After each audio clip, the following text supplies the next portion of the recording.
Amen. Praise the Lord. The Lord is good.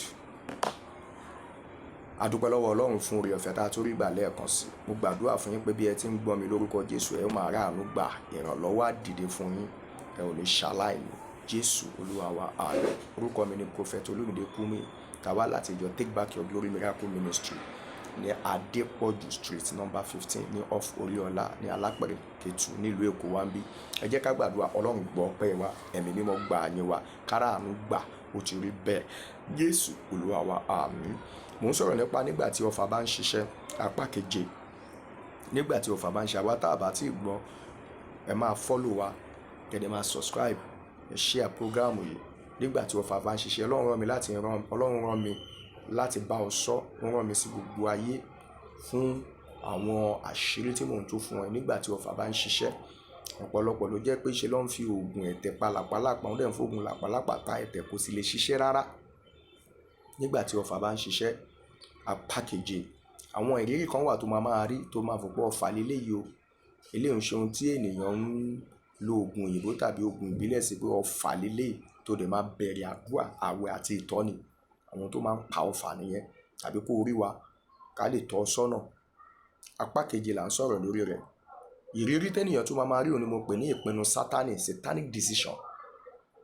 Ẹ rí pé ìpinnu Sátánì lórí Jóòbù, tí ìbá ṣe pé Ọlọ́run dá Sátánì lọ́wọ́ kọ́ ni ayé Jóòbù bá bàjẹ́. Togotogo ti wà mímọ́ tó ní. Ó tó séèkì kan, Jóòbù bẹ̀rẹ̀ sí fọjọ́ ìbí ẹ̀rìn. Ọjọ́ ìbí tó ti ń dùn mọ́ tẹ́lẹ̀, ó bẹ̀rẹ̀ sí fi rí. Gbogbo ohun tó ń ṣẹlẹ̀ lórí ayé ọ̀pọ̀lọpọ̀ ẹ̀dá láyé lónìí, ìpinnu Sátánì ni. Ọfà yẹn dẹ̀ ti wà lára ẹ̀. Mo sọ pé irú ọfà tó bá wà lára irú ogun yẹn ló máa jà. Kó o tó lè borí ogun, wà á kọ́kọ́ lé ọfà yẹn jáde lára ẹ̀. Ìpinnu Sátánì. A máa rí pé gbogbo satanic decision tí wọ́n bá ń make lórí ayé a máa wá sí ìmúṣẹ. Tó bá lálàkàlà, á ṣẹ. Tó bá sàsàtẹ́lẹ̀ ibi, á ṣẹ. Gbogbo àwọn èrò ibi tó bá rò á máa ṣẹ. Èrò rẹ̀ kì í ṣẹ.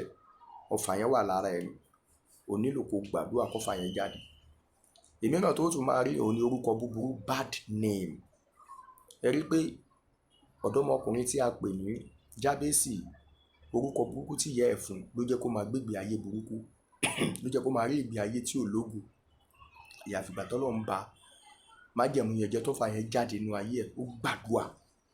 Ẹ bá rí Jákọ́bù náà, orúkọ yẹn affect ẹ̀. Ọfà yẹn, orúkọ yẹn di ọfà sí lára, ọfà yẹn di orúkọ ibi sí lára, ó ń ṣiṣẹ́ ibi lára ẹ̀. Ọ̀ǹtí táńgẹ́lì yẹn lé ọfà yẹn jáde lára ẹ̀ pé a ò ní pè ọ́, ìpín rẹ ò ní jẹ́ Jákọ́bù mọ́ bí kò ṣe Ísírẹ́lì. Ẹ rí Màríà pẹ̀lú bó ṣe jẹ́ ìyá Jésù tó, wọ́n fa orúkọ yẹn. Ẹ mọ̀ túmọ̀ Màríà ní ìkorò. Rí pé ó rí ìkorò gan. Ó rí ìkorò gan. Nígbà tí ọfà bá ń ṣiṣẹ́, àwọn nǹkan míì tó máa ní ìrírí ẹ̀, òun ni mo pè ní àlá tó borí ẹni, dream defeat. Gbogbo tó bá ti lálàlá báyìí, á padà borí ẹ̀. Àmọ́ pé àláyé rèé o, ó dẹ̀ máa wá ṣẹ́ o. Nítorí pé ọfà tó máa mú kàlà máa borí ẹ̀ ó wà lára rẹ̀. Ọ̀ǹtí tó bá gbá ọfà yẹn jáde, orúkọ Jésù, ọfà yẹn jáde lára rẹ̀ in the name of Jesus. Èmi náà tó tún máa ní ìrírí nígbà tí ọfà bá ń ṣiṣẹ́, òun ni mo pè ní ìgbéyàwó tó ń gbolẹ̀, marriage demotion, marital demotion. Ìgbéyàwó tá a fi ń wọ́lẹ̀. Ẹlòmíì kò ń ṣe inú marriage ló wà, marriage. Ó kàn marriage ọkọ yẹn, ó kàn marriage ìyàwó yẹn, ó kàn jọ marriage ara wọn ni. Kó má dàbí pé mi ò dúró lé ọkọ, kó má dàbí pé mò ń bímọ kiri, kó má dàbí pé mi ò lọ́kọ. Káwọn èèyàn má bàa fojú àìsíríọ̀sì wò mí. Kó má dàbí pé mi ò ní faradà tó. Ń ṣẹlẹ̀ láàárín ìránṣẹ́ Ọlọ́run, ṣẹlẹ̀ láàárín àwọn èèyàn pàtàkì tẹ́ ń wò yẹn. Ẹlòmíì club ló fi ń tura ẹ̀ nínú. Club hotel àwọn ọmọ ṣóṣoṣo yẹn ló fi ń tura ẹ̀ nínú gbogbo. Èyí tó fẹ́ ní iṣu lọ́kà, manage ni, not marriage. Endure ni, not enjoyment. Kí ló fà á? Nítorí ìgbéyàwó tó ń gbolẹ̀. Ọfà ni. Ọfà lójú lọ gbé ẹni tí ò yẹ kó gbé. Màá gbọ́ ọkọ mi fẹ́ fi mí ṣòwò, ẹ̀wọ̀n mi fẹ́ fi mí ṣòwò, ó fẹ́ fi ọmọ mi ṣòwò. Gbogbo ohun tó tẹ bá rí bí wọ́n ṣe ń ṣe ìgbéyàwó tó, bẹ́ẹ̀ ni ìgbéyàwó ṣe ń fọ́ tó.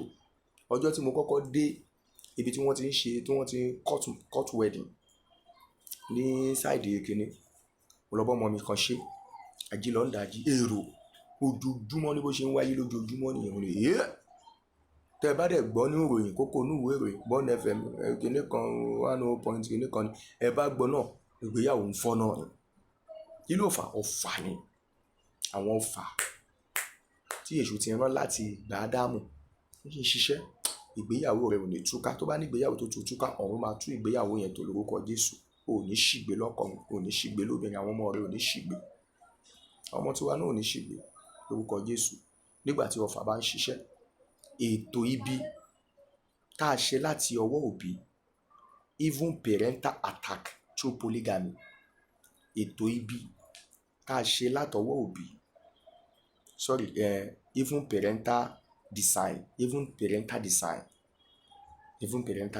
ètò ibi tá a ṣe látọwọ́ òbí irú ẹni bẹ́ẹ̀ a máa rí ètò ibi tá a ṣe látọwọ́ òbí even parental design nígbà tí ọ̀fà bá ń ṣiṣẹ́ ètò ibi tá a ti ṣe àwọn ogun èmi mo bí nǹkan mi bó ṣe wù mí ni máa ṣe ogun tí mo fẹ́ kó ṣe rè báyé ọkọ ẹ gbọ́dọ̀ ṣe rè bó ṣe gbọ́dọ̀ ṣe fún ìyàwó ẹ̀ rè iye tó gbọ́dọ̀ máa fún ìyàwó ẹ̀ rè iye tó gbọ́dọ̀ máa ṣe fọ́kọ ẹ̀ rè ẹ gbọ́dọ̀ máa ṣe ní 50-50 ni o ò gbọ́dọ̀ gbà fún kíní yà dẹ̀ máa control tọkọtìyàwó bẹ́ẹ̀ ni wàá gbọ́ mọ́mì mi sọ pé dáàdì mi sọ pé mọ́mì mi sọ pé mọ́mì mi sọ pé dáàdì mi sọ pé ìgbéyàwó yẹn á fọ wọn á máa forí ara wọn gbára wọn. ìmíràn tó máa rí nígbà tí ọ̀fà bá ń ṣiṣẹ́ òun ni ètò ibi tá a ṣe láti ọwọ́ òun ni ìgbógun láti ọwọ́ olórogún yẹn sọ pé attack through polygamy you be seeing the experience of attack through polygamy a máa ṣiṣẹ́ àwọn ogun olórogún àwọn ogun ìdílé olórogún especially ìwọ tó bá wá láti ìdílé tó jẹ́ pé bàbá rẹ fẹ́ ju ẹyọ kan lọ tàbí bàbá rẹ ò tiẹ̀ fẹ́ wọn sílé ṣùgbọ́n ní àlè káàkiri mọ̀ pé bàbá yẹn ewu èlé ni ṣe ló ń yìnbọn kiri ayé ló kàn ń yìn ní gbàgbà gbogbo ìwọ lè má mọ gbogbo wọn ṣùgbọ́n gbogbo wọn mọ̀ ẹ́ wọ́n mọ̀ ẹ́ lọ́mọ bàbá yẹn wọ́n mọ̀ ẹ́ lọ́mọ ìyá yẹn pé ó mà tá a gbé lọ́jọ́ yẹn ọmọ ẹ̀ ló ń lọ yẹn ọmọkùnrin ẹ̀ nìyẹn kíní kan bọ̀bọ̀ tí mo ló máa ń yáwó fún mi ọmọ ẹ̀ ló ń lọ yẹn ṣé ó mú ẹ̀ kó mọ mí ìbọn tí mo mọ̀ gbogbo ibi tó ń jẹ sí mo mọ̀ gbogbo tó ń ṣe mo mọ̀ wọ́n mọ̀ ẹ́ ó nílò àdúrà gidi tó bá ti mọ̀ pé bàbá rẹ̀ fòfò ó kàn ń yìnbọn ni ó kàn ń ṣe pàpàpàpàpà pòpòpòpò káàkiri nígbàlà sẹ́ni tá a dé kò sẹ́ni tá kì í bá a lé ó léwu ó nílò kó gbàdúrà dáadáa àwọn ìrírí mìíràn tó máa rí mo ti sọ fún wa ìgbógun látọwọ́ ogun olórogún ogun tẹ́wọ́ méjèèjì rẹ nípa orí ọ̀fẹ́ Ọlọ́run mo sọ gẹ́gẹ́ bí àánú tí mo rí gbà ọ̀fà tí ń ṣiṣẹ́ lára rẹ tó mú kó máa ní ìrírí tí kò bá àyànmọ́ rẹ mu kó máa jóná bóyá lórí àwọn ọmọ rẹ ni bóyá lórí ọmọ ọkùnrin yẹn ni bóyá yìí kan pàtó tó jọ́ ọmọ ológo náà lọ ń fèsì ní ọ̀fà yẹn jóná dànù sórí èyí tó gbọ́ lẹ́yìn gbàdúrà yẹn fún 11 days n tí bá ti sọ fún ẹ confam ni o gbàdúrà yẹn fún 11 days èmi ò ní follower orí burúkú máa ní follow àwọn aláṣeyọrí mo fẹ́ kó máa ní testimony bẹ́ẹ̀ ni gbàdúrà yẹn fún 11 days pẹ̀lú èso tó ní wóró nínú kọ́ ló máa fi break wà á máa lo Psalm 27, 29, 45 27, 29, 45 ló máa kà sómi fún mímu fún wẹ̀ for 11 days tó bá sì fẹ́ ìtọ́ni tó tún jù báyìí lọ pé wá lórí aago àfàdúrà àwọn ẹ̀ lọ́wọ́ àfún láwọn àdúrà tó máa gbà àbẹ̀rẹ̀ sí ra àmúgbà you are blessed in Jesus ó lè darapọ̀ mọ́ àwọn ìpàdé àdúrà wa every Wednesday 8 to 10 and every Friday 7 to 8:30 and every Sunday 8 to 11 tàbí ìṣòro wa àṣálẹ́ iná night of fire ní ẹ̀kan lóṣù every last Sunday or every last Monday of the month. You are blessed as you are coming in Jesus' name. Amen.